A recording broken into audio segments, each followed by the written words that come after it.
এতটা সময় পেরিয়ে গেল, মেয়েটার কোনো খোঁজই পেলাম না। কোথায় যে আছে, মেয়েটা কেমন আছে কিছুই বুঝতে পারছি না। আমার মনে হয় না অভয়া মুখার্জির অপেক্ষায় থাকার কোনো মানে হয়। তার চেয়ে একটা পুলিশের খবর। যায়নি তা তো নয়, কিন্তু ওরা তো পাত্তাই দিল না, বললো আপনার মেয়েটা কি নিজেই পালিয়েছে। আচ্ছা, উনি কি আমাকে এখানে থাকতে বলেছেন? হ্যাঁ, তাই তো বললো বললো কিসব কথা আছে তোমার সাথে। না, আসলে অনেকটা সময় হয়ে গেল, আবার ছেলেটার শরীরটাও ভালো নেই তো। দাঁড়াও, ওই বোধহয় এসে গেল।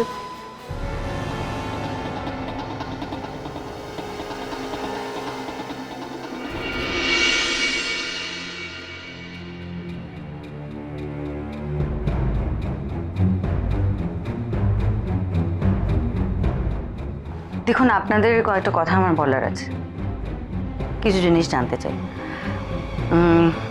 আপনাদের দোকানে এর আগে এরকম চুরি টুরি হয়েছে কখনো? না না, আমি তো এতদিন ধরে আছি, কোনোদিন তো চুরি টুরি হয়নি। না না, হয়েছে বছরখানেক আগে, তখন কে আর বাবা বেঁচে আছেন। তখন তো তুমি না, তোমার বাবা দোকানে বসতেন। বিচ্ছিরি রকমের একটা ডাকাতি হয়েছিল। ওই দোকানে দিলীপ বাবুর আগে ওনার বাবা বসতেন? হ্যাঁ, দিলীপের বাবা শম্ভুবাবু আমাদের দোকানের বহুদিনের কর্মচারী। কে আর বাবাও ওনাকে খুব মানতেন, কেয়াও ওনাকে শম্ভু জেঠু বলে। ওনার শরীরটা খারাপ হয়ে গেছিল বলে দিলীপ ওনার জায়গায় এসেছে। সেবারে চুরিটা কিভাবে হয়েছিল? সেদিনের কথা বলবো না, কে আর সেদিন আশীর্বাদ ছিল।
खूब खूब शुक्रिया माँ, खूब शुक्रिया है, खूब शुक्रिया, खूब।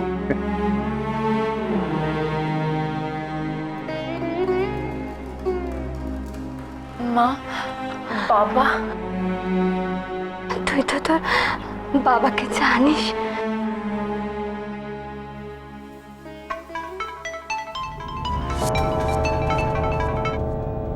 হ্যালো হ্যালো হ্যালো, কে আমা বলছো?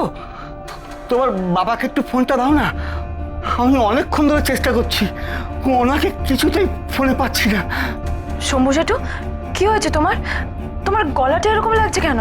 কি হচ্ছে আমাকে বলো, কি হচ্ছে আমাকে বলো না। সর্বনাশ হয়ে গেছে মা, সর্বনাশ হয়ে গেছে। দোকানে দোকানে চুরি হয়ে গেছে। কি চুরি? হ্যাঁ, একদল লোক এসে আমার কানের কাছে পিস্তল ধরে সব কিছু লন্ডমন্ড করে প্রতিরোধ করে দিয়ে চলে গেছে। ওরা খুব সাংঘাতিক লোক মা, খুব সাংঘাতিক লোক। আচ্ছা শম্ভু জেঠু, তুমি একদম ভয় পেও না। হ্যাঁ, আমরা এক্ষুনি আসছি। আচ্ছা শম্ভু জেঠু, তুমি ঠিক আছো তো? তোমার কোনো ক্ষতি হয়নি তো? আমি ঠিক আছি মা, আমি ঠিক আছি। আচ্ছা,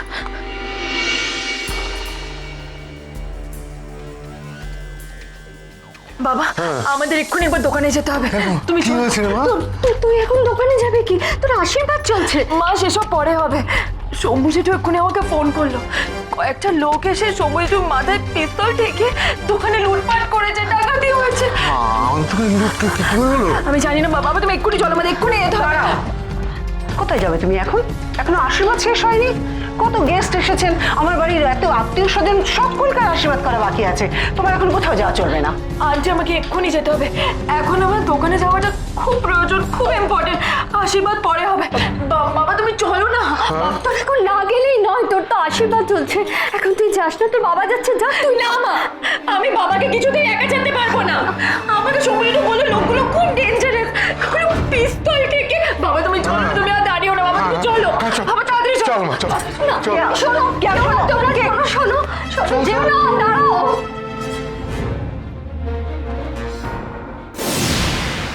কি চুরি হয়েছিল? ক্যাশ বাক্স একদম ফাঁকা করে দিয়ে গেছিল। আচ্ছা, এই চুরিটা তো বছর খানেকের কিছু আগেই হবে, মানে সঞ্জয়বাবু দুর্ঘটনার কিছু আগে। হ্যাঁ, আশীর্বাদের পরপরই তো সবকিছু শেষ হয়ে গেল। আচ্ছা, দোকানের ওই এরিয়াতে চুরি ডাকাতির কথা শুনেছেন আগে? ওখানে কি খুব বেশি চুরি ডাকাতি হয়? অন্য কোনো দোকানে চুরির কথা শুনেছেন? না, এমনিতে তো এরিয়াটা ভালোই। আগের বার চুরির পর সঞ্জয়বাবু দুর্ঘটনা, এবার কেয়া কিডন্যাপড, তারপরে চুরি। এই দুটো চুরি কানেক্টেড নয় তো? সেটা কি করে সম্ভব? একটা চুরি তো প্রায় বছরখানেক আগে হয়েছে, আবার 1 বছর বাদে। ওই রাস্তাতেই একটা বড় গয়নার দোকান আছে, একটা ইলেকট্রনিক্স গুডসের দোকান আছে, অথচ এই সময়ের মধ্যে এই দোকান দুটোতে চুরি হলো না। হলো তো হলো একটা ওষুধের দোকানে। কেন? দোকানে তো বিরাট ক্যাশও থাকে না, আজকাল তো বহু লোক কার্ডেই কেনে। আচ্ছা দিলীপ বাবু, এত বড় একটা ঘটনা, এত বড় একটা চুরি, আপনার বাবার কপালে বন্দুক ঠেকিয়ে চুরি, এই কথাগুলো আপনার বাবা বাড়িতে বলেন? না মানে বাবা তো কখনো কিছু বলেননি, আমি তো কিছুই জানি না। আচ্ছা মিসেস সিনহা, তখন ক্যাশ ছাড়া আর কিছু চুরি হয়নি? সে তো আমি ঠিক বলতে পারবো না, ওটা শম্ভুবাবু বলতে পারবেন। তাহলে আমাকে কিন্তু একবার শম্ভুবাবুর সঙ্গে কথা বলতে হবে। ওনাকে কি আসতে বলা যায়? না না,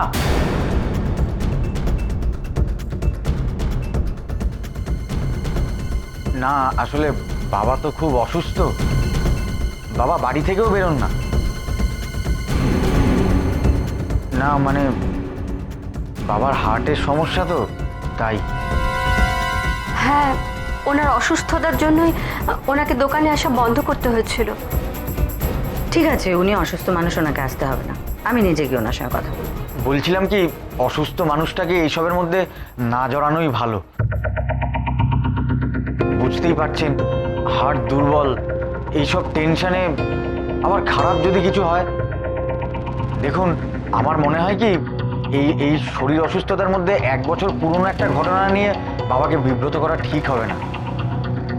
আর তাছাড়া বাবা কেয়া ম্যাডামের ব্যাপারটাতেও খুব বিচলিত হয়ে আছে। আচ্ছা ঠিক আছে, ওনার সঙ্গে দরকার হলে পরে ফোনে কথা বলে নেব। দিলীপবাবু, আপনি একটা কাজ করুন, দোকানে চলে যান, দোকানটা খোলা রাখুন। দোকান মানে? উনি যে বললেন আজকে দোকান বন্ধ রাখতে। হ্যাঁ মানে আজকে তো দোকান খুলে রাখার কোনো। দেখুন, অপরাধী সব সময় তার অপরাধের জায়গায় বারবার ফিরে আসে, কেউ তাকে ধরে ফেলেছে কিনা সেটা দেখতে। আমার ধারণা এখানেও আসতে পারে। আপনি ওখানে দোকান খুলে সতর্ক হয়ে থাকুন, কোনো কিছু সন্দেহজনক দেখলে আমাকে ফোন করবেন। বলছি কি ম্যাডাম, আজকের দিনটা। দিলীপবাবু প্লিজ। ঠিক আছে।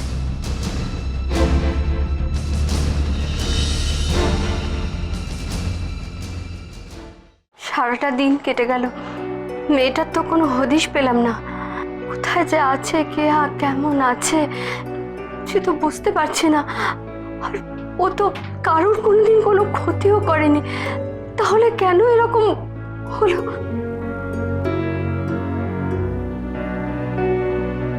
আপনি এভাবে ভেঙে পড়বেন না প্লিজ।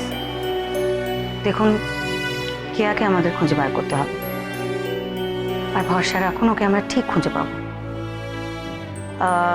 আচ্ছা মিসেস সিনহা, আপনার কাছে দিলীপের বাড়ির অ্যাড্রেস আছে? হ্যাঁ, কিন্তু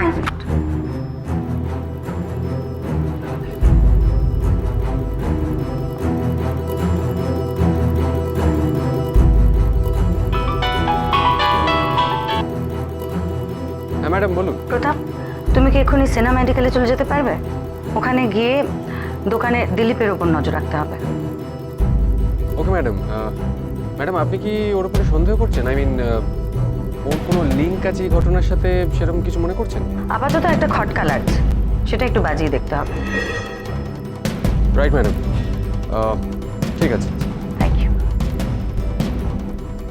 আচ্ছা, আপনি কি দিলীপকে সন্দেহ করছেন? না না, এরকম হতে পারে না। ওদের সঙ্গে আমাদের দীর্ঘদিনের পারিবারিক সম্পর্ক। ও কেন এরকম করবে? আপনি আমাকে ওর ঠিকানাটা দিন। ওর বাড়িতে গেলে ওর বাবার সঙ্গেও কথা হয়ে যাবে। আর আমার ধারণা ওর ছেলের এই জ্বরের ব্যাপারটা খুব একটা সত্যি নয়, সেই সন্দেহটাও মিটিয়ে নেওয়া যাবে। তাহলে আমিও যাবো আপনার সাথে। চলুন।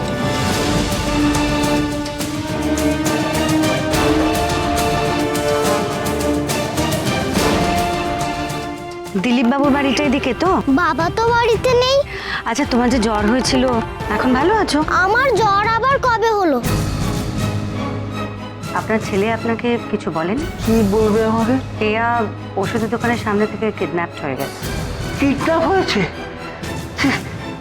কি বলছেন কি আপনারা? জয়কার